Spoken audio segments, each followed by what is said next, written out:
Bismillahirrahmanirrahim. Assalamualaikum warahmatullahi wabarakatuh. Alhamdulillah wassalatu wassalamu ala Rasulillah amma ba'd. Pada kesempatan kali ini saya suka untuk memberikan satu mungkin komentar ataupun ulasan berkaitan dengan satu dialog ataupun mungkin kita boleh katakan satu perdebatan ilmiah yang menarik dan juga yang sangat kita alu-alukan dan kita tunggu-tunggukan, iaitu satu dialog di negeri Perlis pada hari Sabtu yang lalu, iaitu pemikiran Syekh Nazim Al-Haqqani menurut Ahli Sunnati wal Jamaah, yang menampilkan dua ataupun tiga tokoh yang kita boleh katakan berani untuk ke hadapan dan memperbincangkan tajuk ini secara lebih mendalam, iaitu Ustaz Salman Ali dan juga Ustaz Engku Fadil, dan juga diiringi oleh Baba Rashid, tidak silap saya nama panggilannya itu Baba Rashid. Sebagai satu orang bekas yang pernah terlibat dalam perdebatan di peringkat universiti, di peringkat kebangsaan dan juga antarabangsa sebelum dari ini, dan khususnya saya terlibat dalam debat bahasa Arab, saya kira ada beberapa perkara yang tidak selesai untuk dibincangkan sekadar di dalam perbincangan ataupun dalam dialog yang berlaku pada kurang daripada seminggu yang lalu, tetapi suka yang mungkin kita boleh untuk pastikan adanya lanjutan perbincangan. Saya kira tulisan, ulasan secara video seperti ini cukup banyak, kerana ada banyak penemuan-penemuan ataupun satu persoalan yang tidak dijawab disebabkan berbagai isu. Contohnya ialah ASBN. Di situ Ustaz Salman tidak dapat untuk menjawab adakah wujudnya ISBN bagi buku yang disebutkan, iaitu Mercy Ocean. Mercy Ocean yang dikatakan mengambil perkataan, mengumpulkan pandangan oleh Syekh Nazim Haqqani, namun kita katakan diambil secara langsung daripada Syekh Nazim Haqqani. Namun dalam waktu yang sama, kita akan dapat lihat adanya buku lain yang diterima oleh Ustaz Engku sebagai satu rujukan utama, yakni buku To Be a Muslim, The Basic Faith the Basic of Faith. The Basic of Faith. Alright.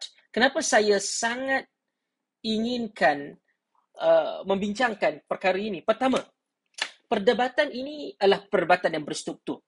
Dan saya pernah terlibat dan menjadi orang tengah, menganjurkan, bahkan menjadi moderator pada satu perdebatan ataupun dialog ilmiah sebelum daripada ini, sekitar tahun 2016, di antara Ustaz Salman Ali dan juga Ustaz Abu Syafiq.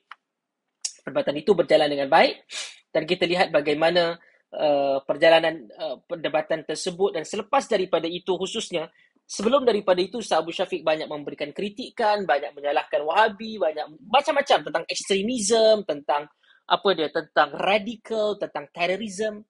Dan akhir sekali perbincangannya berkaitan dengan ekstremisme, dan kita lihat ia telah pun berjalan dan berlaku perbincangan juga tidaklah singkat selepas daripada perdebatan tersebut. Baik, kali ini tajuknya adalah berkaitan dengan pemikiran Syekh Nazim Haqqani menurut Ahli Sunnah wal Jamaah. Kita perlu faham apa latar belakang yang membawa kepada perdebatan ini. Pertama, kerana apabila telah pun diusahakan melalui MKI ini adalah satu badan di peringkat pusat yang dahulu mungkin kita boleh katakan mirip dan mendekati dengan Majlis Fatwa Kebangsaan. Majlis Fatwa Kebangsaan. Namun Majlis Fatwa Kebangsaan telah pun tidaklah dibatalkan, tidaklah dibubarkan, tetapi dia rebrand balik kerana fatwa itu adalah sangat terikat kepada negeri.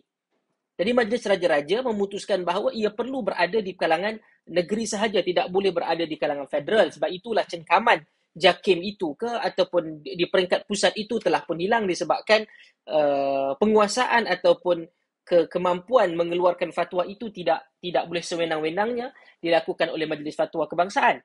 Ia perlu melalui Majlis Raja-Raja, melalui penyimpan mohon besar Raja-Raja, seperti yang dibincangkan beberapa tahun yang lalu berkaitan dengan pengstrukturannya semula. Baik. Dan MKI ini dia ada pengerusi di kalangan Raja-Raja Melayu pada ketika ini adalah Sultan Selangor, dan kemudian di peringkat rakyat biasa itu dipengerusikan oleh yang akan dilantik sebagai mufti Perak, iaitu Datuk Dr. Wan Zahidi, dan kemudian yang keduanya Datuk Dr. Dia tarik Datuk tersebut, Allah Alam, Dr. Afifi Al-Akiti. Baik, dua ini telah pun menjadi masalah kepada isu ini, iaitu dengan mendakwa bahawa fatwa daripada berkaitan dengan kesesatan tarikat Naqsyabandiyah Al-Aliyah. Kena tahu secara spesifik, Naqsyabandiyah Al-Aliyah Nazim Haqqani sebagai sesat pada tahun 2000 itu dilihat semula dan diberikan satu ruang, dia tidak semestinya sesat kalau dia tidak bercanggah dengan Quran dan Sunnah dan yang lain-lain. Maka ketika itu bangkit pemikir sarjana, para ulama dan pendakwa di Malaysia dengan mempertikaikan, kenapa di review semula? Adakah pada tahun 2000 itu telah pun salah? Okey. Maka direview semula dan kita nak tahu kat mana salah dia, ataupun telah berlaku perubahan kepada kepada tarikat Nazim Haqqani ini, Naqsyabandiyah Al-Aliyah Nazim Haqqani ini, kerana Nazim Haqqani telah pun meninggal dunia pada tahun 2014.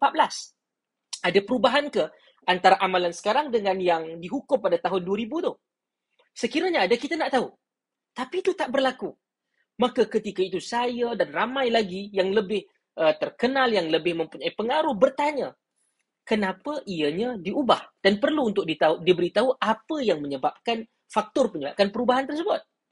Maka kita cadang supaya berlaku dialog, berlaku perdebatan, tapi itu tidak berlaku. Ini yang saya sebut dalam salah satu daripada status Facebook saya. Saya katakan amat memalukan kepada MKI, Muzakarah Kebangsaan bagi Agama Islam apa semua, kerana gagal untuk hadir di Perlis, dan yang kedua gagal untuk menyediakan satu platform perdebatan, perbincangan, dialog ini secara terbuka. Kita tak mahu dah isu dalam-dalaman ini bincang-bincang. Ini tak nak.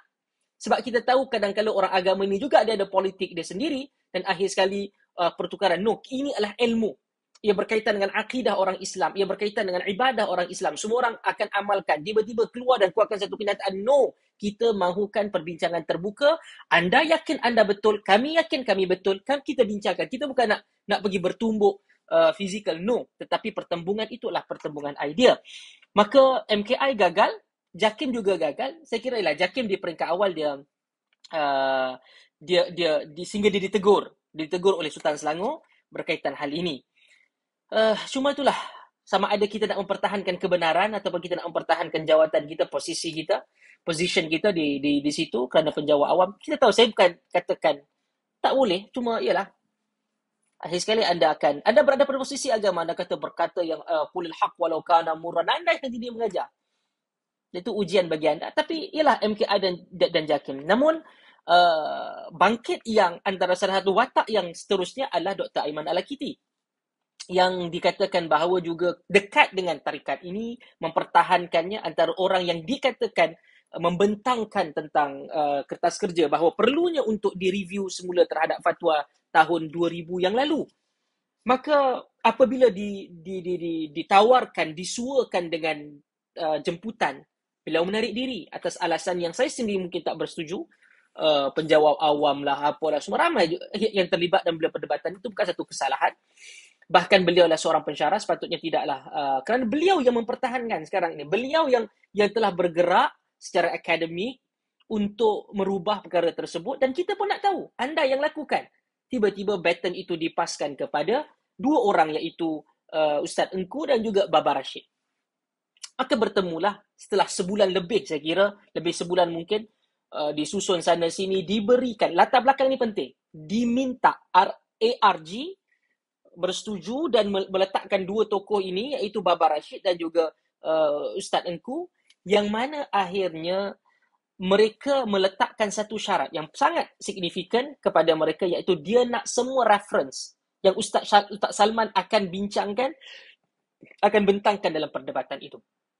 Ramai tak bersetuju, tapi nak bagi jadi, serahkan. Sehingga berbelas ribu, mungkin berpuluh ribu muka surat referensi itu telah pun diserahkan dan dibalas balik dengan hanya beberapa ratus muka untuk kepada pihak Ustaz Salman. Tak apa, itu setelah kedua pihak bersetuju, kita tak ada masalah. Baik. Namun, yang menariknya, saya tak nak pergi kepada begitu panjang sehingga nanti kalau kita lihat debat itu berlangsung selama hampir 4 hingga 5 jam. Tuan-tuan boleh tengok penting untuk tengok satu persatu dan sabar ketika mana melihatnya. Dan ini yang boleh untuk memberikan satu impak yang lain kepada negara. Ia bukan sahaja isu agama. Nanti dia akan berentetan dalam isu politik, dalam isu ekonomi, dalam isu sosial, dalam isu apa sekalipun. Semua orang akan tunggu, okey, ada dua pandangan yang bertentangan, kita duduk dan kita perdebatkan. Di Indonesia benda ini sangat menarik kerana walaupun pihak tersebut, pihak yang mungkin yang berseberangan itu hampir 80 ke 90% akan kalah, tapi tetap hadir mempertahankan apa yang dia yakin. Baik. Di dalam perbahasan itu, bila pihak Ustaz Salman ingin menisbatkan, ingin mengekalkan fatwa tahun 2000 itu, maka beliau buktikan di mana kesalahan-kesalahan itu melalui reference dia. Cuma, apa yang kita akan lihat di dalam pembentangan Ustaz Engku, iaitu tajuk dia, iaitu pemikiran Syekh Nazim Al-Haqqani menurut Ahli Sunnah wal Jamaah. Siapa yang beralam bidang akademik, yang pernah melalui master, PhD dan yang lain-lain, kita akan ada objektif, kita akan ada persoalan soalan kajian, persoalan kajian dan sebagainya. Adakah dalam pembentangan itu dapat benar-benar diambil manfaat bahawa apa yang Nazim Haqqani buat itu adalah selari dengan Ahli Sunnah wal Jamaah? Apa maksud Ahli Sunnah wal Jamaah? Ahli Sunnah wal Jamaah tidak hanya terikat kepada Asy'ariyah dan Maturidiyah, Ahlul Hadis dan pandangan-pandangan yang konon-kononnya diletakkan, dipakejkan sebagai Wahabi itu. Dia peringkat Malaysia tidak pernah menyatakan dia sesat ataupun terkeluar daripada Ahli Sunnah wal Jamaah. Ada yang mungkin menyatakan bahawa tak sesuai. Tak sesuai bukan bermaksud dia terkeluar ataupun bukan bermaksud dia tidak Ahli Sunnah. Mazhab Malik, mazhab Maliki, mazhab Hanbali, mazhab Hanafi, tak sesuai kerana majoriti daripada kita mengamalkan mazhab Syafi'i rahimahullahu ta'ala. Tapi adakah ia terkeluar daripada empat mazhab fiqh dalam Ahli Sunnah? Tak. Okey? Maka kat mana yang dibentangkan itu tadi benar-benar diambil daripada pandangan Imam. Paling mudah kalau kita mengangkat Imam Syafi'i rahmatullahi alaih, Ahli Sunnah Imam Syafi'i yang menganggap bahawa periwayatan-periwayatan yang dibuat itu adalah dibenarkan ataupun yang diterima. Kerana nanti kita akan lihat bagaimana sanad al-Zahabi, as-sanad al-Zahabi, golden sanad, okey, ataupun silsilah al-Zahabiyah yang didakwa dimiliki oleh Nizam Haqqani sampai kepada Nabi sallallahu alaihi wasallam itu adalah satu yang mutasil, yang bersambung. Sebab antara persoalan yang ditimbulkan Ustaz Salman adalah sanad yang dibuktikan, sanad yang dibawa, yang dibanggakan itu adalah sanad daripada Nabi sallallahu alaihi wasallam, kemudian Abu Bakar, kemudian Salman Al-Farisi, kemudian Al-Qasim bin Muhammad bin Abi Bakar, kemudian Ja'far As-Sadiq, kemudian Abu Yazid Al-Bustami, kemudian Abu Hasan Al-Kharqani, dan kemudian Abu Ali Al-Farmadi. Ini antara yang awal.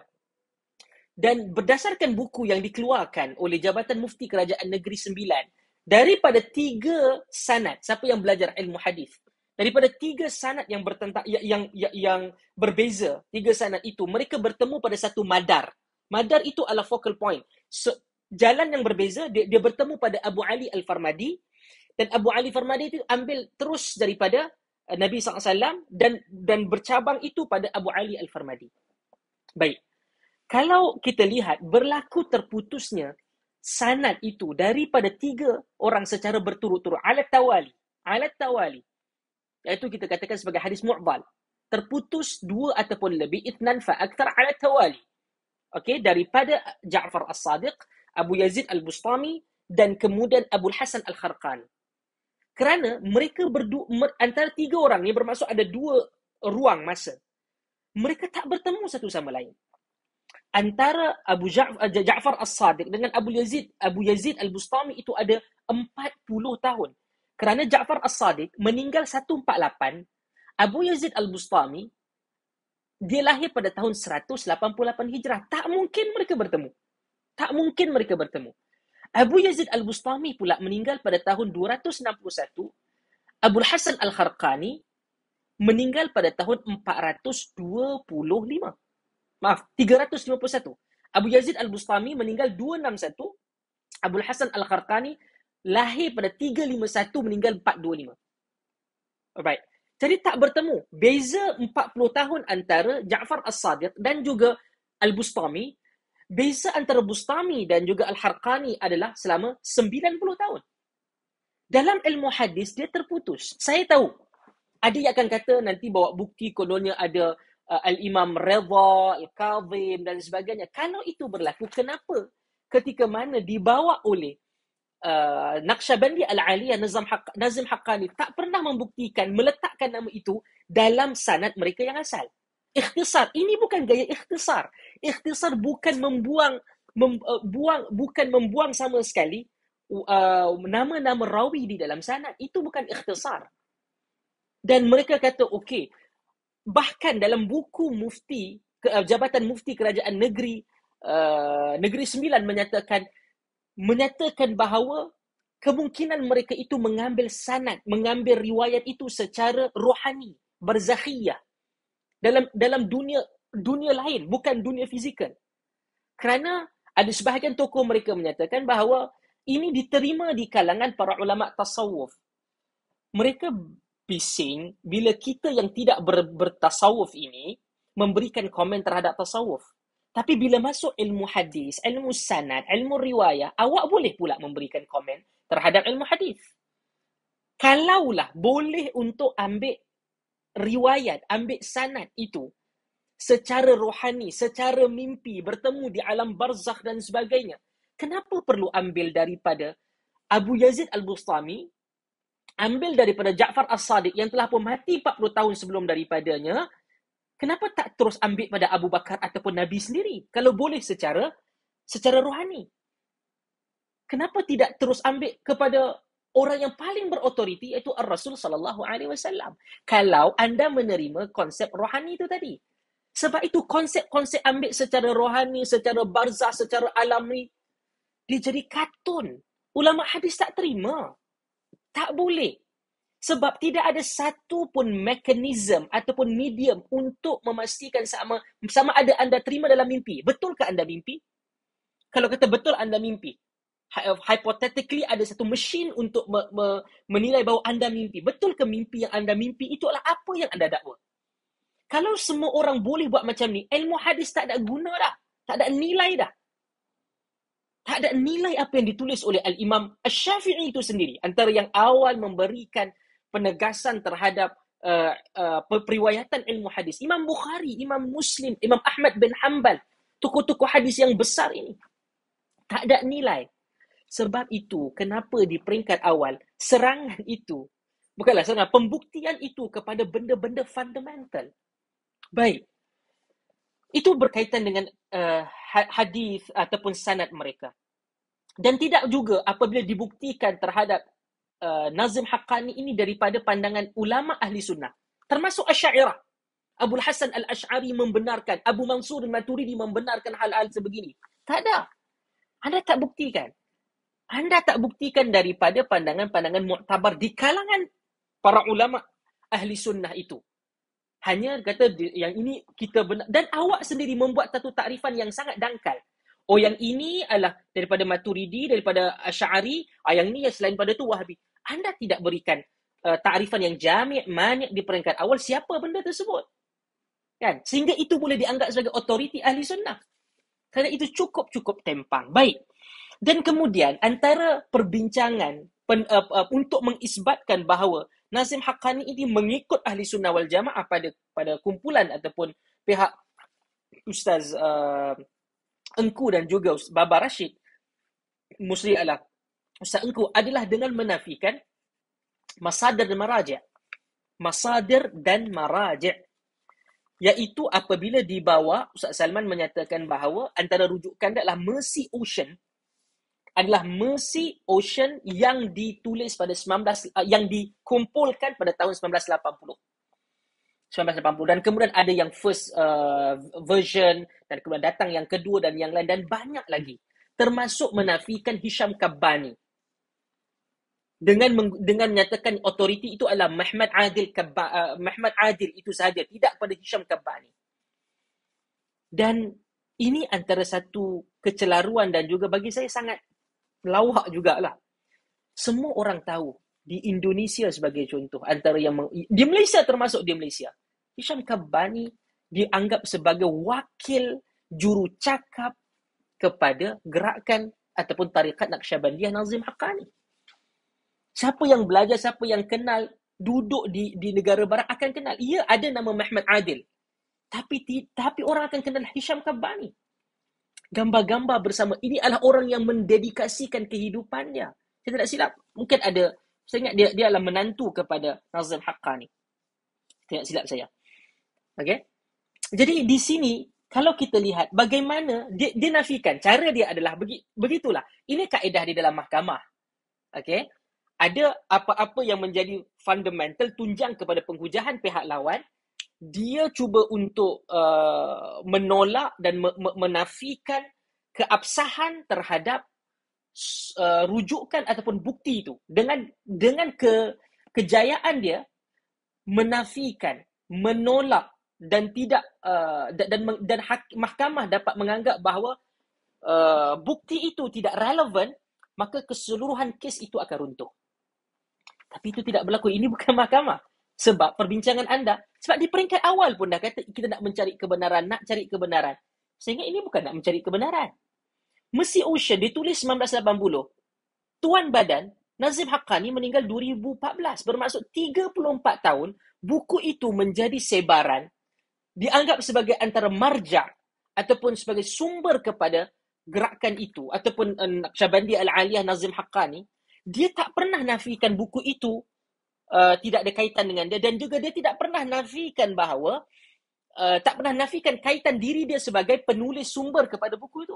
Dia tak pernah. Dengan dakwaan bahawa syekh ini mempunyai kelebihan itu, kelebihan ini, boleh duduk dengan setiap malam ada sesi dengan para nabi, dengan para awali, ratusan ribu semua ada. Tiba-tiba buku yang menjadi sumber yang didakwa itu dia tidak boleh tahu dan tak boleh nafikan. Bagi Ustaz Engku, dia menyatakan Mercy Ocean 1980 itu tidak valid, itu bukan, itu sumber sekunder, itu bukan, tak boleh nak disahkan. Walaupun Hisham Kabbani mengakui, walaupun dalam web-web rasmi Hisham Kabbani dan juga Naqsyabandiyah Al-Aliyah Nazim Haqqani yang menjadi pro kepada dia itu mengakui itu adalah sumbernya. Beliau menggunakan satu buku, To Be a Muslim, The Basic of Faith. Yang ini dia kata betul Nazim Haqqani tulis 1958. 1958. Mercy Ocean ditulis 1980, dicetak 1980. Dia bergantung pada 58 tapi dia nafikan 80 80. Dan berlaku semua kebanyakan benda yang ditulis, yang disebutkan dalam Mercy Ocean itu selari dengan tindakan dia, rakaman yang dibuat, ucapan yang disebut. Bahkan sangat-sangat, saya tak tahu kenapa sampai tahap nak takwil semua benda, termasuk isu berkaitan dengan takwilan dia terhadap Allah. Mungkin jawaz akli, jawaz syar'a, jawaz aklan, naqlan, adatan. Satu benda itu ada boleh kemungkinan berlaku secara akal, berkemungkinan berlaku secara syarak. Dia kata secara akal Allah mungkin saja boleh ampunkan Abu Lahab. Tapi itu bukan apa yang dipegang, yang difahami daripada teks kata Ustaz Salman. Dia kata bahawa apa? Secara syarak yang itu difahami, bukan secara akal. Nampak? Dan saya tak bertanyalah. Kadang-kadang kita beragama. Kita baca al-yawma akmaltu lakum dinakum wa atmamtu alaikum ni'mati wa raditu lakumul Islam. Hari ini aku sempurnakan bagi kamu agama kamu. Ya, kita menghormati adanya khazanah ilmu para ulama. Tetapi tiba-tiba ada benda yang sehingga mentakdiskan seseorang. Tuan-tuan, pergilah tuan-tuan pergi tak payah nak buat kajian besar. Pergi Google bagaimana penyokong dan pendukung dia sujud ketika mana dia bergerak. Dan dia tak pernah larang. Dia tak pernah larang. Laki perempuan, ya, ketika itu pula lah nak gunakan, berlaku khilaf, salam antara lelaki dan perempuan, apa semua. Ketika mana berlaku khilaf benda yang lain, awak tolak. Tiba-tiba yang part yang betul-betul sehingga lelaki dan perempuan dia boleh salam. Saya pun tak tahu. apa sampai tahap macam ni. Kalaulah, dan ingat, ilmu tasawuf tu, menyucikan jiwa, tazkiyatun nafs, dia tak boleh lari daripada Quran dan Sunnah. Untuk apa wujudnya Quran dan Sunnah? Kalau ada satu cabang ilmu boleh membebaskan diri mereka daripada merujuk Quran dan Sunnah. Quran datang daripada Allah, Sunnah Nabi SAW datang daripada Nabi SAW. Hadis itu datang daripada Nabi. Dan semua daripada kita Muslim tahu dan juga sedar bahawa ini dua-dua sumber inilah yang authentic. Secara ialah hadis akan kita kena lihatlah hadis yang sahih. Dua sumber ini iaitu hadis Nabi, Quran dan hadis Nabi adalah datang dan memang kita beriman keduanya. Tak beriman, kita menjadi kafir. Tetapi tiba-tiba ada satu orang, ada satu dakwaan, ada satu aliran mengatakan, oh it's okay, Nabi begitu, Al-Quran begitu, tapi kami boleh untuk berinteraksi terus dengan Allah dan juga Rasul dan mengambil ilmu yang baru, ilmu yang berbeza, ilmu yang sama sekali tidak ada dalam Quran dan Sunnah. Sebab tu saya sebutkan ayat dalam surah Al-Ma'idah itu tadi, Al-yawma akmaltu lakum dinakum, hari ini aku sempurnakan bagi kamu agama kamu. Wa raditu lakumul Islam dina, dan aku redha hanyalah Islam untuk kamu. At the end of the day, kita perlu tanya, agama siapa yang kita nak pegang, agama siapa yang kita nak ikut ini? Agama manusia yang dibawa oleh manusia yang kalau kita buka, jujurlah tuan-tuan dan puan-puan, jujurlah saudara-saudari muslimin muslimat yang dirahmati Allah. Di tangan kita semua ada Quran, di tangan kita ada sunnah Nabi SAW. Kalau di belakang saya katakan adanya Sahih Al-Imam Al-Bukhari. Sahih Al-Imam Al-Bukhari. Kalau itulah fundamentalnya. Tuan-tuan, bukalah 6 kitab utama dalam ahli sunnah. Ada Sahih Bukhari, Sahih Muslim, Abu Daud, At-Tirmizi, An-Nasai, Ibn Majah. Pergilah pada Muwatta' Malik. Pergi pada Musnad Imam Ahmad. Adakah agama tu hadir mengajar kepada kita untuk benda-benda mistik, dapat super power? Sehingga saya begitu, bukan saja di peringkat awal saya tergelak. Tapi saya rasa macam kebodohan apa yang sampai orang boleh untuk membutakan mata bahawa ini ajaran yang mengarut. Menerima ilmu daripada guru sampai mata bertukar menjadi kuning, menjadi merah, menjadi putih untuk sedut, absorb ilmu para nabi, ilmu para awliya, ilmu semua benda. Takkan macam ni agama. Ini bukan agama, please. Anda boleh nak pergi ikut aliran mana, tapi guna sedikit akal untuk berfikir. Ini bukan agama. Sebab banyak benda yang Nabi SAW pun terlepas pandang. Melainkan benda-benda agama yang memang diwahyukan kepada baginda. Ada benda-benda isu-isu yang, contoh, Nabi SAW membetulkan cadangan baginda dalam pendebungaan antara pokok tamar. Ada. Patutnya Nabi kata, antum a'lamu bi umuri dunyakum. Dalam urusan-urusan dunia, yang mungkin dalam teknik-teknik tertentu, itu aku tidak tahu. Dan Nabi SAW satu orang yang dilahirkan di Mekah, bukan di Madinah. Madinah kawasan pertanian. Mekah lebih kepada trading, business dan sebagainya. Macam ni lah. Apa yang perlu untuk kita tahu. Kalau sampai benda sebodoh itu kita nak justifikan, saya tak tahu apa agama yang boleh untuk kita tinggal. Kalau semua orang boleh untuk mencipta, semua orang boleh bermimpi, malam ni saya bermimpi, berfikir bahawa anda adalah kafir. Kenapa? Saya mimpi jumpa Nabi. Besok dia pula kata, saya mimpi, Tuan pula kafir. Adakah macam tu? Adakah macam itu? Bukan. Sebab itulah kenapa kadang-kadang kita untuk mengambil satu jalan memperbetulkan kesalahan ini akan menyebabkan orang kata, oh bergaduh lagi lah ustaz-ustaz. Akan menyebabkan ustaz-ustaz ni memang kerjanya nak berkelahi. Tak. Kita diajar dalam agama ini dua. Al-amru bil ma'ruf wan nahyu 'anil munkar. Saya boleh untuk diam dan cakap, oh kita ni patutlah jaga ukhuwah umat Islam. Okey. Tapi dalam masa menjaga ukhuwah itu ada kesesatan yang jelas. Kesesatan yang jelas. Bertemu dengan Nabi, duduk dengan Nabi. Secara perbincangan, ada satu perbincangan tentang datangnya Nabi hudur ataupun Nabi itu dilihat. Okey? Secara logiknya satu orang ialah sebab Nabi itu manusia. Ini perbincangan falsafah kadang-kadang. Yang kadang saya pun tak berapa nak suka itu dikaitkan dengan agama. Sebab ya, Nabi manusia, para sahabat nampak Nabi. Jadi memang Nabi itu boleh dilihat dan terlihat. Maka oleh kerana adanya possibility untuk Nabi itu terlihat, maka mereka kata, okey, tak boleh nak nafikan bahawa mungkin kita dapat melihat Nabi SAW secara sedar. By blood and flesh. Yaqazatan. By blood and flesh. Dan boleh jadi yang kita kata nampak itu adalah satu halusinasi kita terhadap apa yang kita gambarkan. Satu orang yang cukup sayang, cukup rindu kepada Nabi SAW, tiba dia duduk, dia zikir, dia selawat, dia buka mata, dah 3-4 hari, Nabi. Boleh jadi. Dan most of the time itulah yang berlaku. Bahkan Al-Imam Al-Ghazali, ia disebutkan dalam perdebatan itu, Al-Imam Al-Ghazali, rahimahullahu ta'ala, menafikan bahawa bolehnya Nabi SAW berada pada beberapa tempat yang berbeza dalam satu masa. Nabi sedang, Nabi dikuburkan di Madinah. Macam mana Nabi boleh hadir secara yaqazah? Itu dinafikan oleh Al-Imam Al-Ghazali rahmatullah alaih, yang diangkat sebagai tokoh dalam kesufian, dalam tasawuf, dalam akidah Asy'ariyah kononnya, kan? Dan yang lain-lain.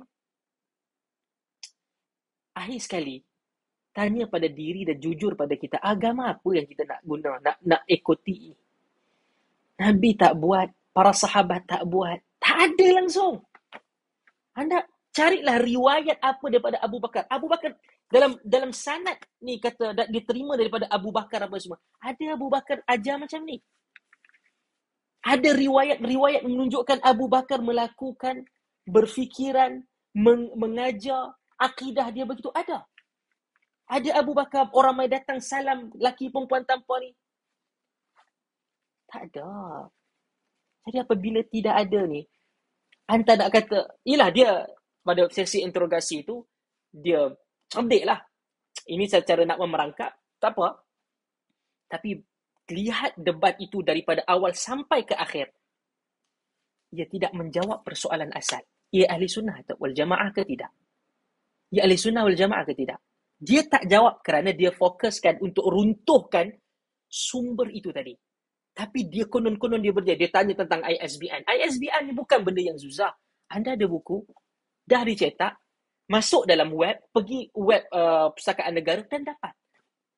Ada buku-buku sesat yang lain, lepat tulis, benda yang mengarut. Dapat ISBN. Adakah itu tanda kebenaran? Itu bukan tanda kebenaran.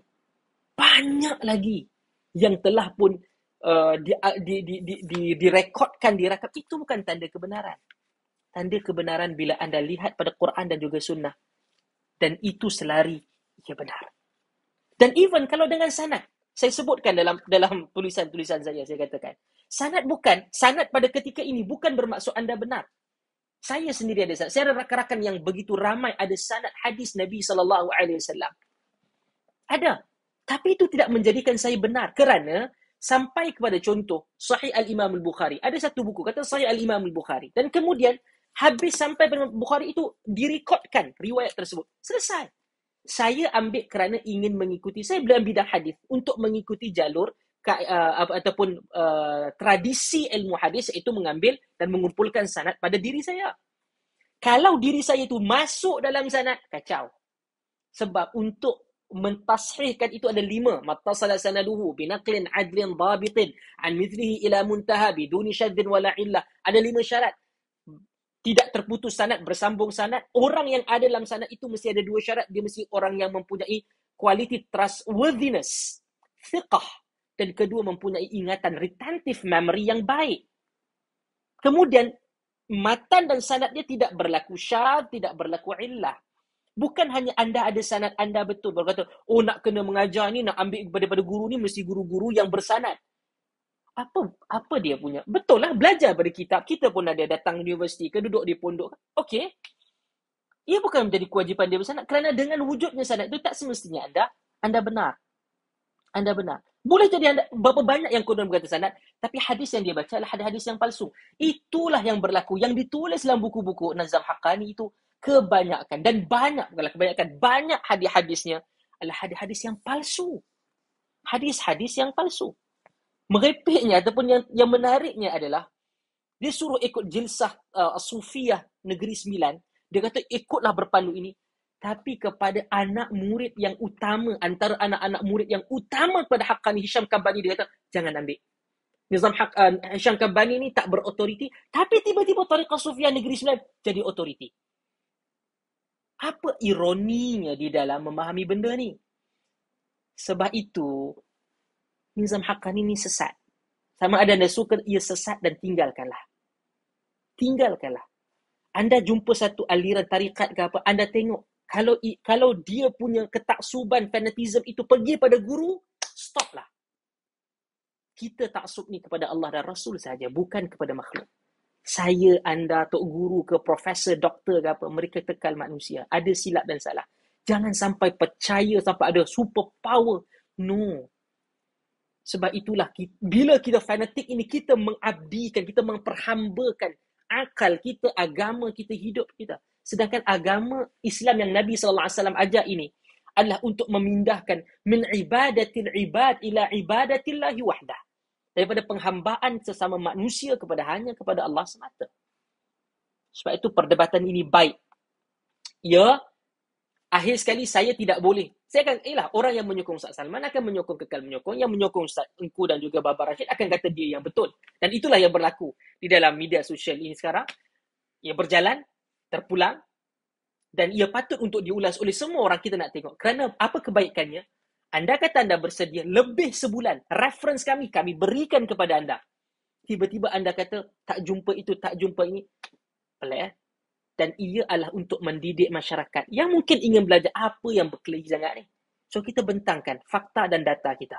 Bukan sekadar seronok duduk di tempat saya bercakap kepada audiens saya, anda berduduk di tempat anda bercakap dengan audiens anda. La yanfa' wa la yunfa' untuk menyelesaikan masalah. Apa yang berlaku? Berhadapan, tak perlu nak bagi bawa nanti bodyguard ke apa. No, duduk. Bentangkan hujah anda, bentangkan hujah saya. Kita akan lihat di mana nuktah tanadhuriyah. Poin yang menyebabkan clash itu tadi. Dan adakah ia dianggap sebagai satu khilaf? Kadang-kadang kita letak, ini khilaf. No. Kadang-kadang ada khilaf yang ghair mu'tabar. Anda create dia dan anda kata ini khilaf. No. Itu bukan khilaf. Itu salah faham anda dan anda nak harmonikan. Ia khilaf di kalangan kita. No, dia tak ada khilaf. Ia bukan khilaf mu'tabar. Kalau nak cari khilaf, ada. Kalau nak cari pandangan contoh, solat Jumaat, tak wajib pun ada. Tapi adakah kita kata, oleh kerana wujudnya satu pandangan kata tak wajib, kita raikan dan bagi yang tak sembahyang Jumaat itu kerana mengikut itu. Tak, kita tak iktiraf itu sebagai satu khilaf. Ini tak iktiraf, kerana ia bukan mu'tabar. Ia bukan mu'tabar.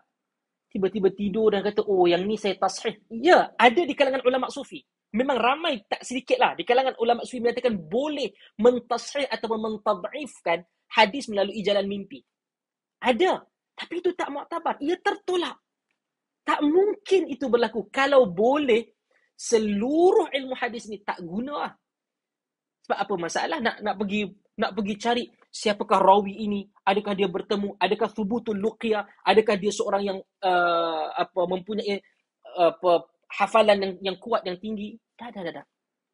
Kalau katakan itu, mimpi itu boleh dijadikan, jangan habis. Tak ada valid langsung apa yang disebutkan di dalam ilmu hadis. Ilmu hadis, ilmu jarh wa ta'dil, ilmu ruwat, ilmu rijal, ilmu ilal.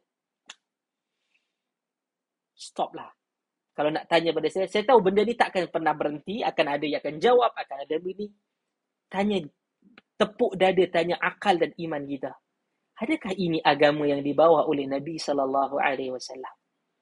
Nabi habiskan hayat 23 tahun di Mekah dan Madinah. Adakah ini yang benar-benar Nabi buat? Nabi ajar. Adakah Nabi tak mampu buat? Nabi mampu buat. Mustahil Nabi tak mampu buat. Tapi Nabi tetap tak buat kerana ia bukan daripada agama Allah Subhanahu Wa Taala. Maka sekarang itu komen saya.